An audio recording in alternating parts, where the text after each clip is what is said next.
Assalamualaikum warahmatullahi ta'ala wabarakatuh. Alhamdulillah. Assalatu wassalamu ala rasulillah Sayyidina wa maulana Muhammad ibn Abdillah wa ala alihi wa ashabihi wa man tabi'a hudahu wa walah. Amma ba'du. Para sahabat tercinta yang dirahmati oleh Allah subhanahu wa ta'ala, militer Turki menurunkan dan menaikkan khalifah semaunya mereka. Toh, sejelek-jeleknya mereka sendiri tidak berniat menumbangkan dinasti Abbasiyah dan menggantinya dengan salah satu dari mereka.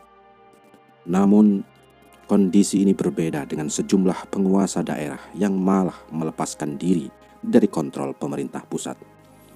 Pada periode inilah, dinasti Abbasiyah mulai terpecah belah menjadi sejumlah dinasti kecil. Monggo kita simak bersama kelanjutan kisahnya. Tak lupa kami ucapkan matur suwun kepada para sahabat semuanya yang telah mendukung channel kami ini dengan mengklik subscribe, like, dan bersedia menuliskan komentarnya. Semoga para sahabat semuanya mendapatkan rezeki yang berlimpah dan berkah dari Allah subhanahu wa ta'ala. Amin ya rabbal alamin. Setelah menurunkan dan membunuh Khalifah Al-Muhtadi, militer Turki mencari khalifah baru yang masih keluarga Abbasiyah. Mereka mendatangi Abil Abbas Ahmad bin Al-Mutawakkil yang tengah berada di dalam penjara. Dia dikenal dengan sebutan Ibnu Fityan karena ibunya bernama Fityan. Maka dikeluarkanlah Abul Abbas Ahmad dan kemudian diangkat menjadi khalifah ke-15 dinasti Abbasiyah pada tanggal 9 Juni tahun 870 Masehi. Beliau adalah putra Al-Mutawakkil, khalifah ke-10. Al-Mu'tamid Allah adalah gelar yang beliau pilih. Sesaat setelah menjadi khalifah, beliau membebaskan pula dari penjara saudaranya yang bernama Abu Ahmad Talhah bin Al-Mutawakkil. Telah saya singgung sebelumnya bahwa di masa Khalifah Al-Mu'taz, Khalifah ke-13 Abbasiyah, Abu Ahmad Talhah dimasukkan ke penjara setelah sebelumnya menjadi panglima pasukan yang mendukung Al-Mu'taz melawan pamannya Khalifah Al-Musta'in. Namun Al-Mu'taz khawatir dengan popularitas Abu Ahmad dan karena itu memasukkannya ke penjara tanpa ada kesalahan apapun. Lihat video kami yang berjudul Al-Mu'taz, khalifah yang bangkrut dan disiksa pasukannya. Di masa Al-Mu'tamid, Abu Ahmad memiliki peranan yang luar biasa. Digelari dengan Al-Muwaffaq. Abu Ahmad ini merupakan the real khalifah. Sementara Al-Mu'tamid hanya simbol belaka. Ini karena ketidakcakapan Al-Mu'tamid. Imam Suyuti mendeskripsikan Al-Mu'tamid sebagai sosok yang gemar berfoya-foya, tidak peduli pada nasib rakyat. Al-Muwaffaq diberi kekuasaan wilayah timur, yaitu Kufah, Yaman, Khurasan, dan lainnya. Sedangkan di wilayah barat, ialah Syria, Armenia, dan lainnya, diberikan kepada Ja'far, yang diangkat sebagai putra mahkota dan diberi gelar Al-Mufawwad. Ja'far ini putra dari Khalifah Al-Mu'tamid. Sudah menjadi kebiasaan dinasti Abbasiyah untuk memberi gelar penguasa mereka dengan berbagai istilah yang menggambarkan seolah mereka adalah bayang-bayang kekuasaan Allah di muka bumi. Al-Mufawwad, sang putra mahkota, masih kecil sehingga praktis Al-Muwaffaq yang berkuasa penuh. Khalifah Al-Mu'tamid membuat keputusan bahwa kalau dia wafat, yang naik menggantikan adalah putra mahkota, yaitu Al-Mufawwad. Tapi kalau anaknya masih belum cukup umur, maka Al-Muwaffaq yang akan naik tahta. Keputusan ini disaksikan oleh Ketua Mahkamah Agung Ibnu Abi Syawarib dan piagamnya, kertasnya digantung pada dinding Ka'bah. Dinasti Abbasiyah telah mengalami krisis panjang. Dari mulai terbunuhnya Khalifah ke-10 Al-Mutawakkil hingga Khalifah ke-14. Perang saudara dan perpecahan di kalangan militer dan juga pejabat pemerintahan membuat negara tidak sepenuhnya bisa mengontrol kondisi di berbagai daerah. Keuangan negara juga berantakan akibat korupsi dan juga setoran yang berkurang dari berbagai daerah. yang satu persatu mulai mengambil sikap otonom dari pemerintahan pusat. Otonom itu artinya berdiri sendiri dengan pemerintahan sendiri. Daerah otonom adalah kelompok sosial yang memiliki hak dan kekuasaan menentukan arah tindakannya sendiri. Di tengah kondisi seperti ini, di tahun 869 Masehi, timbul pemberontakan kaum Zanj di bawah pimpinan Ali ibn Muhammad. Kaum Zanj adalah budak-budak yang didatangkan dari Afrika untuk bekerja di pertambangan di Irak. Dari tahun 870 Masehi sampai tahun 883 Masehi, kekuasaan dinasti Abbasiyah dikacaukan oleh pemberontakan Zanj ini. Ali bin Muhammad berhasil memobilisasi mereka, kaum yang kalah secara ekonomi dan politik. Para budak Afrika yang diperlakukan dengan kejam, kelompok Khawarij yang terus dikejar maupun kelompok Syiah yang terus termarginalkan. Ali bin Muhammad sendiri sebenarnya tidak jelas asal muasal nasabnya. Dia mengklaim sebagai keturunan Ali bin Abi Thalib. Namun banyak juga yang meragukannya, seperti kejadian-kejadian yang viral pada hari-hari ini. Dia mengaku sebagai Syiah Zaidiyah, namun dia juga merangkul kelompok Khawarij. Di mimbar dia selalu berteriak takbir dan mengumandangkan jargon para Khawarij. Tiada hukum kecuali hukum Allah, la hukma illa lillah. Rupanya gerakan Zanj ini meluas dan mendapat simpati dari berbagai kalangan yang sudah muak melihat kondisi situasi negara dan juga menemukan penyaluran emosi mereka akan kondisi mereka yang mengenaskan. Dari masa ke masa, kelompok seperti ini mudah sekali dimainkan emosinya lewat gemuruh takbir dan ungkapan menegakkan hukum Allah alias syariat. Peperangan antara pasukan dinasti Abbasiyah dengan kaum Zanj ini sangat tragis dan brutal. Dikabarkan 300.000 pasukan muslim terbunuh dalam sehari di Basrah.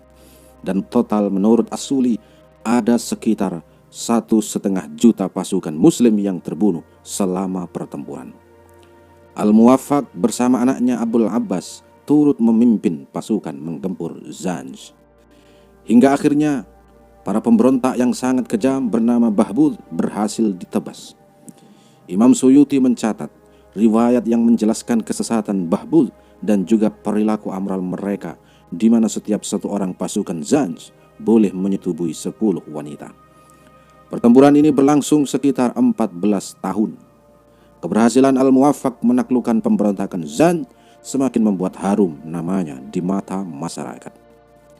Sisi positif dari pertempuran ini adalah militer menjadi sibuk bertempur dan tidak sepenuhnya lagi ikut campur soal persoalan negara. Sisi negatifnya adalah selain jumlah korban yang begitu besar, sejumlah provinsi mulai melepaskan diri dari kekuasaan pemerintahan pusat. Mereka memanfaatkan konsentrasi pemerintah pusat menghadapi pemberontak Zanj. Mesir dikuasai oleh Ahmad bin Tulun, jenderal yang diangkat menjadi gubernur dan malah membangun dinasti sendiri, yaitu Tuluniyah. Kekuasaannya meluas sampai ke Syria. Yaqub bin Lais menguasai wilayah Khurasan, Fars dan wilayah timur. Yaqub membangun dinasti Sofariyah dan Tobaristan dikuasai kelompok Zaidiyah. Terpecah belahnya negara dimulai pada masa Khalifah Al-Mu'tamid ini dan terus berlangsung beberapa waktu sampai tumbangnya dinasti Abbasiyah. Kalau kita kompilasi keterangan sejumlah sejarawan, berikut ini beberapa wilayah yang melepaskan diri dari kekuasaan dinasti Abbasiyah. Yang pertama, daerah yang berbangsa Persia, yaitu ada Tohiriyah di Khurasan, kekuasaan Sofariyah di Fars, kekuasaan Samaniyah di Transosania, kekuasaan Sajiyah di Azerbaijan, kekuasaan Buwaihiyah bahkan menguasai Baghdad.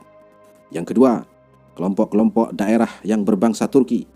Pertama, Tuluniyah di Mesir, Iksidiyah di Turkistan, Ghaznawiyah di Afghanistan, dan kemudian yang terakhir dinasti Saljuk. Kemudian daerah-daerah golongan-golongan yang berbangsa Arab. Ada dinasti Idrisiyah di Maroko, dinasti Aghlabiyah di Tunisia, dinasti Dulafiyah di Kurdistan, dinasti Alawiyah di Tabaristan. Pernah saya kisahkan sebelumnya bahwa Al-Muwaffaq memiliki seorang anak yang merupakan jenderal perang hebat, yaitu Abul Abbas, yang kemudian diberi gelar Al-Mu'tadid. Entah kenapa Al-Muwaffaq ini memenjarakan anaknya selama 2 tahun di Baghdad. Namun di kalangan militer, nama Jenderal Al-Mu'tadid sangat terkenal karena ia ikut bertempur bersama Al-Muwaffaq melawan kaum Zan. Ketika Al-Muwaffaq sakit parah, Gubernur Baghdad meminta Khalifah Al-Mu'tamid menjenguk saudaranya yang tengah sekarat. Dengan harapan ini bisa mencegah bebasnya sang Jenderal Al-Mu'tadid dari sel penjara. Sayangnya, rencana Gubernur Baghdad itu gagal total. Militer masih setia pada sang jenderal, dan Khalifah Al-Mu'tamid tidak punya pilihan selain mengangkat jenderal yang notabene keponakannya sebagai penguasa wilayah barat, menggantikan ayahnya yang pernah memenjarakannya. Pengaruh sang jenderal tidak berhenti sampai di situ. Khalifah sampai tega mencopot posisi putra mahkota dari anaknya sendiri, Al-Mufawwad, dan memberikan posisi khalifah tersebut kepada keponakannya, yaitu Jenderal Al-Mu'tadid. Imam Tobari mencatat bahwa surat pemberitahuan pergantian putra mahkota langsung dikirimkan ke provinsi dan wilayah, serta diumumkan selepas salat Jumat beberapa hari kemudian. Sang jenderal atau Jenderal Al-Mu'tadid yang kekuasaannya menjadi sangat luas mulai menangkapi para pejabat yang dulunya setia pada ayahnya. Ingat, ayahnya sendiri yang menjebloskan dia ke penjara. Tidak menunggu lama, 5 bulan kemudian Al-Mu'tadid berkuasa menjadi khalifah. Setelah pada 14 Oktober tahun 892, Khalifah Al-Mu'tamid meninggal dunia. Imam Tobari yang berusia sekitar 50 tahun pada periode ini melaporkan meninggalnya sang khalifah itu dengan cukup mencurigakan. Malamnya, sehabis minum-minum dan makan banyak, khalifah yang berkuasa sekitar 22 tahun itu tidur dan kemudian meninggal. Nasib Al-Mufawwad, mantan putra mahkota, juga tidak jelas setelah itu. Spekulasi beredar di kalangan sejarawan lain bahwa Al-Mufawwad telah dibunuh, dan wafatnya Khalifah Al-Mu'tamid karena diracun. Wallahu alam mana yang benar. Walhasil, pada periode ini kita mencatat bahwa Al-Mu'tamid yang menjadi khalifah, namun Al-Muwaffaq yang menjalankan kekuasaannya. Bahkan sang khalifah seolah diasingkan dari istananya sendiri. Al-Mu'tadid yang bahu-membahu berperang bersama ayahnya Al-Muwaffaq melawan pemberontakan kaum Zan malah dimasukkan ke penjara oleh ayahnya. Selepas Al-Muwaffaq wafat, bebaslah Al-Mu'tadid sang putra, dan dia menguasai negara sampai putra mahkota Al-Mufawwad pun dicopot oleh Khalifah Al-Mu'tamid. Inilah peta percaturan politik pada masa itu. Kita akan teruskan mengaji sejarah politik Islam pada kesempatan berikutnya dengan membahas periode kekuasaan Khalifah Al-Mu'tadid. Insya Allah. Wallahu a'lam bishawab. Wassalamualaikum warahmatullahi wabarakatuh.